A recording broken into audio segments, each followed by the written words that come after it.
That's right. The conversation around multiple taxation seems to be a continuous one that, of course, we will further talk about later in other episodes of the program. For this morning, let's look at mining, the mining sector, where Nigeria is endowed with over 40 different minerals spread across all the 36 states and the Federal Capital Territory. The three most mined minerals in 2022 in Nigeria were limestone, sand, and granites, and contributed about 80% of total production, as the mining sector grew at a double-digit rate in 2020. And take note of that, that was 2020, the year of the pandemic. However, the federal government has said that Nigeria lost $5 billion to gold smuggling alone, just gold, in 6 years. Now, what's Nigeria losing apart from this? And what attention should the sector get at this time? We have Oludele Folarin, Research Associate at the Center for the Study of the Economies of Africa, joining us from our Abuja studio to tell us more. Good to speak to you, Mr. Folarin. Good morning. Good morning. So we had a double-digit growth in the midst of the pandemic. That sounds good, but help us to understand. CSEA took up that research and got that double-digit growth. How did that happen? How did we arrive at that? Okay, thank you very much. Last year, the National Bureau of Statistics, they released the report on mining in collaboration with Ministry of Mines and Steel Development. In the report, it was highlighted that the sector, the solid minerals, grew by double digits, which was mainly contributed by two key sectors, which is limestones and sand. What we could observe is that prior to 2020, in 2019, mining of sand was less than 2 million tons, which rose to over 6 million tons in 2020, mainly coming from Lagos and Bayelsa State. We know these two states are coastal areas and they have potential for sand. And second is the limestone, and this tends to have a major triggering factor coming from three key states in Nigeria: Ogun State, Kogi State, and also Cross River State. And in each of these states, there was an increase, significant increase in extraction. And in two of the states, which is Kogi State and also Ogun State, we know that there is presence of two leading cement companies in Nigeria, which are the major actors. And also in Cross River State, we know that in 2016, the Cross River State governor obtained license for extraction of limestone in the state. And based on that, following collaboration with private sector, we observed significant extraction. That's why we could observe that increase in 2020. And also, we need to understand that out of the 7 key solid minerals highlighted in the 2016 solid minerals roadmap, 6 out of the 7 sector experienced increase. And this could also trigger that government policy is responsible for the increase we are observing in this sector. Thank you very much. All right, sounds good. We'd like to explore that government policy. But first, we also have the issue, like I think it was in Plateau State, we have the issue of insecurity at the mining sites where some people have just been killed.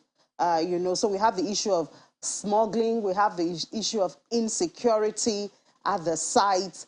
And of course, this means that that sector has the potential to record even more growth than what it has recorded, impressive as it may sound. Yes, you are very much correct about the insecurity. And what I would say is not only mining sector that is being hampered by the insecurity. We have agriculture and this stuff. And also the issue of the insecurity and also the illegal mining appears to be more prominent in the mining sector, and which has also been one of the concerns by the industry actors to look for how can we find lasting solutions to illegal mining, and which is one of the reasons why there was creation of artisan and small mining scale department in 2016 in a bid to curb this illegal mining, because it is observed that the illegal mining is mostly common by small-scale miners, and because of the cost of obtaining a license.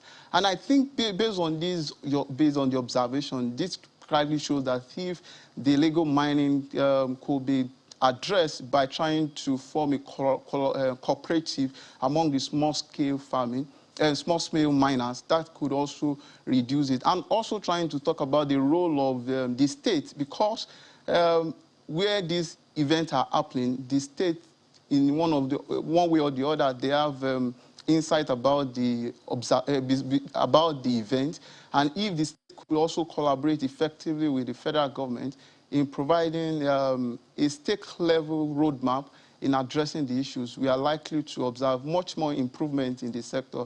And also, we should be able to also maybe move towards the old glory that the sector is known for, whereby in the 60s it was contributing about 4 to 5%, while in recent times it will contribute less than 1%. This dismal performance could be attributed to illegal mining, as you observed. Yeah, well, some people have said one way to go, I know you mentioned the state, but some people have said let's look down further and talk to the host communities. How much involvement have we gotten the host communities, as part of this mining? So even when you talk about illegal mining or anything like that, are the host communities involved in it? Do they have skills, that can actually allow them to mine, and then we give them the sense of ownership? Because they are the first, people, the first respondents you have around the sites.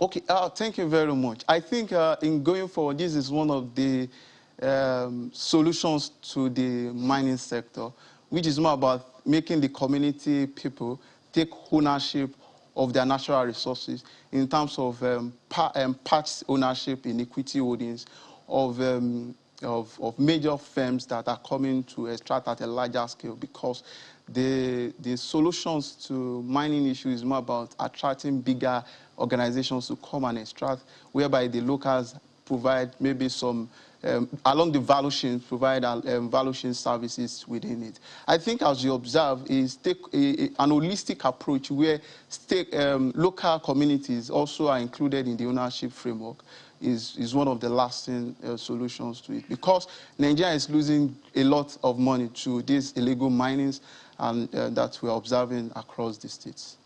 And one of the things that host communities have complained about, especially when it comes to sand, is that it has consequences on their environment, on their homes, and it seems maybe much attention is not being given to that.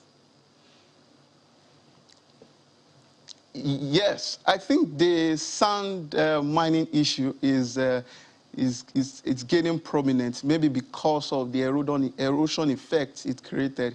I know in 2018, 2019, Lagos State had severe issues about it, which led to enactment of law to address the issue. And one of the ways to really address it, which the state are doing, maybe they need to do more, is through licenses, whereby extracting firms in the local areas are given license. And now when they are given license, they have to do social corporate responsibility. And one of these social corporate responsibility is to ensure that the environmental degradation that is associated with sand mining is compensated for, maybe by providing good road network in the community, by ensuring that the health facilities they contribute to the development of the health facilities because of the health damage, so that when we are extracting money from them, they also be given one thing or the other. Or maybe also by developing their school system. This community social responsibility can be a way whereby the society felt the impact of what is taken from their own community. This is one of the reasons why licensing and ensure that people operating in the mining sector obtain license, because when they obtain license, they know that part of their responsibility is to take care of their host community. Thank you very much. And then earlier you talked about government policy. How is the Nigerian Mineral Development Corporation doing? How impactful is the corporation? I think the corporation is in the process of enactment. They just passed second reading about it.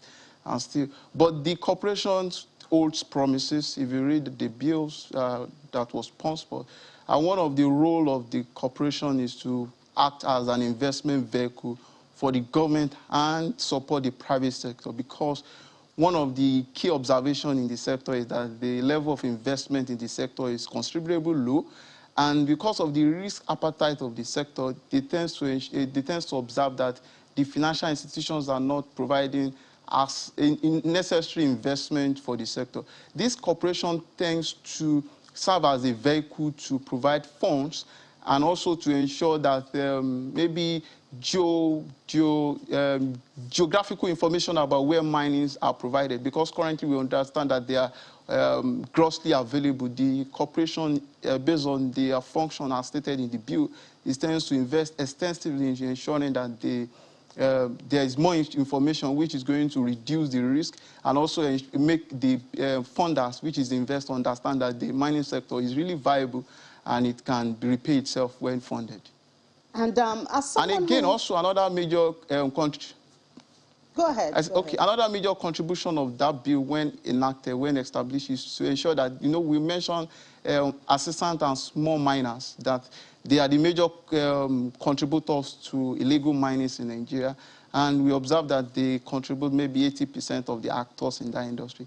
The corporation tends to provide a cooperative structure so that they provide funding for them, so that they can upskill them and ensure that we have much more investment in this sector. All right, so as someone who has been very active in the mining sector, especially when it comes to research and gathering of information and all that, what areas, I mean, even on this show, we've talked about the role of the host community and what you think should be done. We've talked about the challenge of smuggling, insecurity. What steps would you say that the corporation should prioritize in order to, at least catch the low-hanging fruits in the mining sector? Okay, I think, thank you very much for that question. And one of the things I think the corporation needs to really work and try to find possible solution is ensuring that the funds are really invested in areas where they are really needed, to ensure that there is maximum returns, so that the early wins serve as encouragers to investors, to ensure that, because one of the issues they're having is that investors maybe tends to have alternative places to invest their money and not seeing the mining sector as a viable place. But if at the kickstart of the corporation, they prioritize areas where they are grossly underfunded and they have huge potential for profit and also for humanitarian impact, this is going to encourage much subsequent investment, so that it will direct their emphasis on government funding and also increase private sector participation in the sector, because this is one of the things that is missing. And also, I would also love to use the case study of limestone as a launching pad to develop other mining sector. In mining, in limestone, we have two major actors there that is listed on the stock exchange market.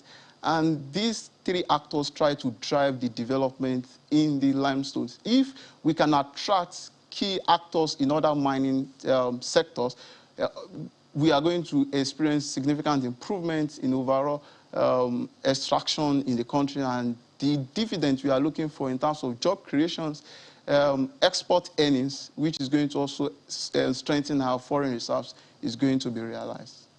All right, we need to thank you so much, Mr. Oludele Folarin, Research Associate with Center for the Study of the Economies of Africa. Thank you so much for sharing your thoughts with us and your findings on the mining sector in Nigeria. Thank you very much, and thank you for the opportunity. Good to have you. So after the break, in efforts to create employment and empower Nigerians, we take a look at waste. How does that work? Join us. It's Business Morning on Channels Television.